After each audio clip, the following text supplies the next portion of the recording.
ഇതാണ് മഞ്ചാബിയുടെ കുളിപ്പുര എന്ന് പറഞ്ഞ് വീടിന്റെ ഉള്ളിലേക്ക് കടത്തിക്കൊണ്ടുവന്നപ്പോ,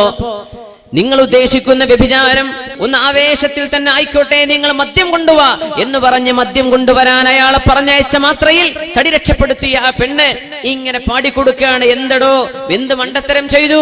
ഞാൻ ആ വീടിന്റെ ഉള്ളിൽ ഒറ്റക്കായിരുന്നപ്പോ ഒരു കാവൽക്കാരനെ വീടിനൊരു പൂട്ടോ ചെയ്യാതെ നീ ഒറ്റക്ക് ഓടിയില്ലേ, ഞാനന്ന് രക്ഷപ്പെട്ടതാണ് എന്നീ പെണ്ണിങ്ങനെ പറഞ്ഞ മറുപടി കൂടി ആയപ്പോ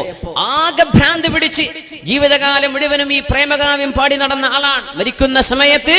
തന്റെ നാട്ടുകാരും ഗുണകാംക്ഷികളും മുഴുവൻ പറഞ്ഞു വന്ന് വയസ്സാൻ കാലത്ത് മരിക്കാൻ ആ മനുഷ്യനോട് പറഞ്ഞു, ഒന്ന് ചൊല്ലി ലാ ഇലാഹ ഇല്ലല്ലാഹ്, കലിമ ചൊല്ലി മരിക്ക്, ലാ ഇലാഹ ഇല്ലല്ലാഹ് ചൊല്ലി.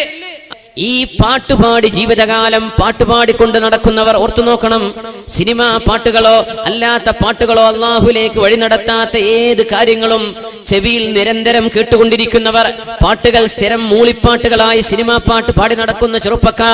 ചെറുപ്പക്കാരി കുട്ടികളെ, പ്രായമുള്ളവരെ അല്ലാത്തവരെ, മരിക്കുന്ന നേരത്ത് കലിമ ചൊല്ലാൻ പറഞ്ഞാൽ ലാ ഇലാഹ ഇല്ലല്ലാഹ് എന്ന് ചൊല്ലേണ്ടതിന് പകരം സ്ഥിരമായി പാടി നടക്കുന്ന പാട്ടുകൾ നാവിൽ വരും. ഈ മഞ്ചാബിക്കാരന് പറ്റിയ പോലെ കലിമ ചൊല്ലാൻ സാധിക്കാതെ മഞ്ചാബിയുടെ കുളിപ്പുര ചോദിച്ചു വന്നവളെ എന്ന് ചോദിച്ച് ലോകത്തോട് വിട പറഞ്ഞ ഒരു ദൗർഭാഗ്യവാനുണ്ട്.